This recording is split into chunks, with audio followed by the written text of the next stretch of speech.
Muchas gracias. Vamos a hablar de esta gira de Martín Guzmán y también de las propuestas argentinas para poder negociar mejor y diría negociar distinto al resto del mundo y negociar distinto a lo que viene ocurriendo en esta arquitectura financiera internacional, por cierto, bastante vetusta y bastante poco atenta a la situación de la pandemia y también a la situación de la Argentina post-Macri y en el contexto de pandemia. Vamos con algunas placas. Hoy tenemos poco tiempo, vamos a ir brevemente a repasar 3 ejes que el ministro Martín Guzmán, obviamente representación de la Argentina, está planteando en el exterior. En primer lugar, eliminar los sobrecargos o las sobretasas. Esto es muy relevante, ya lo hemos explicado acá, yo hice una columna entera explicando el problema de los sobrecargos, una injusticia total y absoluta. Argentina paga de más en su tasa de interés por culpa del gobierno anterior que se sobreendeudó por encima de la cuota argentina, pero además porque Argentina obviamente está pidiendo reestructurar su deuda. Por eso el FMI te cobra de más. ¿Cuánto? 2 puntos por encima de la tasa que le cobra a todo el mundo. Eso significa para Argentina 1.000 millones de dólares más por año. Bueno, esa es una batalla, obviamente, de Martín Guzmán y el Ministerio de Hacienda.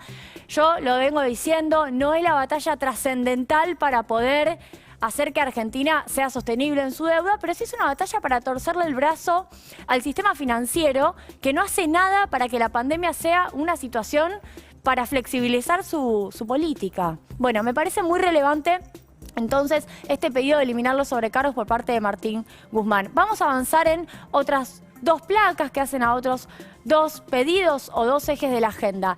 Les diría que este es el plato fuerte. No sé si recuerdan la discusión, que de hecho yo la vengo planteando acá, 10 años sí, 10 años no. ¿Cuánto necesita la Argentina para poder hacer una reestructuración sostenible frente al fondo? Bueno, todo se encamina para que el FMI gane en relación a que son 10 años. Argentina entra en el acuerdo de Extended Fund Facilities o acuerdo de facilidades extendidas, pero lo que está pidiendo la Argentina es un fondo de resiliencia y sostenibilidad financiado con los DEX. Ustedes me pueden decir qué son los DEX. Bueno, son los derechos especiales de giro. Los DEX son esa moneda del Fondo Monetario Internacional que está capitalizando a todos los estados por estos días, va a ocurrir dentro de unos meses, y que lo que hace es financiar. Si los países ricos ceden su cuota o su agregado de cuota, porque no la necesitan, Argentina va a usar claramente esos 4.300 millones de dólares adicionales, pero los países ricos podrían cederlo, y si lo ceden puede ir a un fondo, y este fondo ser parte de la financiación de un nuevo y tercer programa. Esto plantea el gobierno argentino, muy interesante desde el punto de vista de la reconfiguración de la estructura financiera, un nuevo y tercer programa que es distinto al stand-by. El stand-by es el que entró Macri. Y es distinto al de facilidades extendidas, que es el que nos quieren ofrecer ahora, que en algún punto plantearía mayor extensión en plazos y mayores montos de refinanciación. Ahora, ¿Argentina puede entrar ahora en este nuevo y tercer programa? No. Eso es lo que dice el fondo. Ahora no. Tengo una góndola con productos, como suele decir Sergio Chodos. Esos productos son stand-by, facilidades extendidas, que son 2 programas típicos del FMI. No te puedo hacer uno para vos. Uno puede pensar, qué injusticia, porque a Mauricio Macri le hicieron una excepción. A un gobierno, no a un país, a un gobierno. Pero ahora dicen excepciones no hay, ¿no? A veces hay excepciones, a veces no. Ahora el FMI dice no hay excepciones para Argentina. Argentina tiene que entrar en los acuerdos que hay. Pero podemos, y acá se va encaminando la negociación, podríamos armar un nuevo programa, que Argentina no entre ahora a ese nuevo programa, pero que cuando se cree, Argentina automáticamente entre. ¿Bien? Ahí está yendo la negociación por ese carril, por esa senda. Me parece novedoso, con las limitaciones ostensibles que hay en la cuestión. De cualquier manera, no es lo que a priori sería ideal para el país. Sí, claro, Argentina está planteando una pelea por modernizar la arquitectura financiera global. Me parece relevante. Más relevante me parece lograr un acuerdo que para nosotros sea sostenible, sea pagable. Situación que le debería preocupar, por cierto, más al FMI. Cuando la deuda es muy grande, no solo el problema es del que debe, sino del que presta. Por eso también el problema es del FMI, les debería preocupar que Argentina pueda pagar.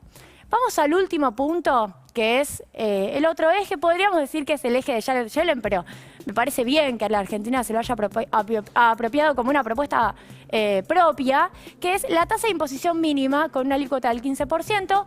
es poca la alícuota del 15%, fundamentalmente va a ir a recaudar las arcas de los países desarrollados.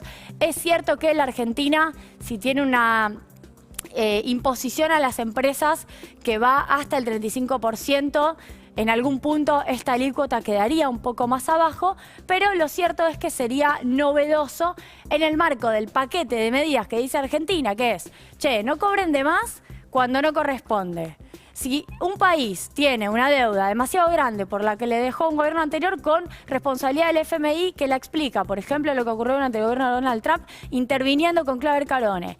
Hagamos un programa que se adecue a eso y hagamos que las multinacionales paguen por lo menos una tasa mínima en todo el mundo. Podemos decir que estamos discutiendo las condiciones de funcionamiento del capitalismo financiero global. No está nada mal. Sí, y con esto cierro, sería muy bueno que Argentina logre un acuerdo que de verdad pueda pagar. Y esa es una solución para Argentina, pero también y sobre todo para el Fondo Monetario Internacional.